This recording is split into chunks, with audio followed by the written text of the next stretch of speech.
નમસ્તે મિત્રો, આપ સૌ સાહિત્ય પ્રેમી વાચન પ્રેમી મિત્રોનું ઓડિયો ગુજબુક્સમાં સ્વાગત છે.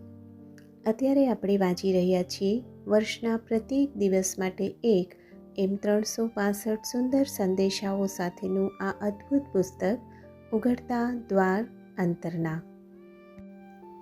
માર્ચ 6.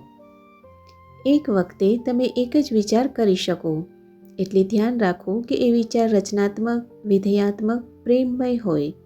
અને પછી તમે જોશો કે તમે રચનાત્મક બાબતો જ કહો છો અને પ્રેમમય રીતે જ કામ કરો છો.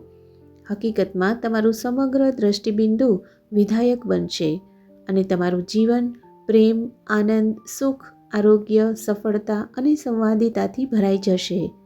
તમે અતિ આળા હો અને તમારામાં નકારાત્મક તેમજ વિનાશક વિચારો હોય ત્યારે એ તમારા સમગ્ર વ્યક્તિત્વને નબળું બનાવે છે.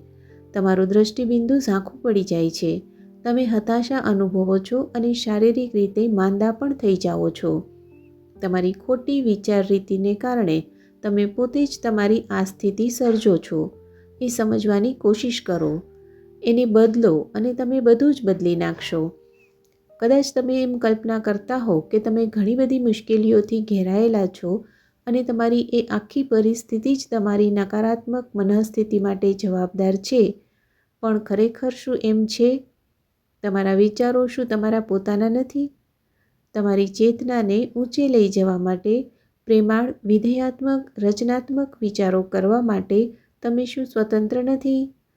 આ બાબતો જ તમારી સુખાકારી સર્જે છે. પસંદગી હંમેશા તમારા હાથમાં જ હોય છે. આપનો આજનો દિવસ શુભ રહે.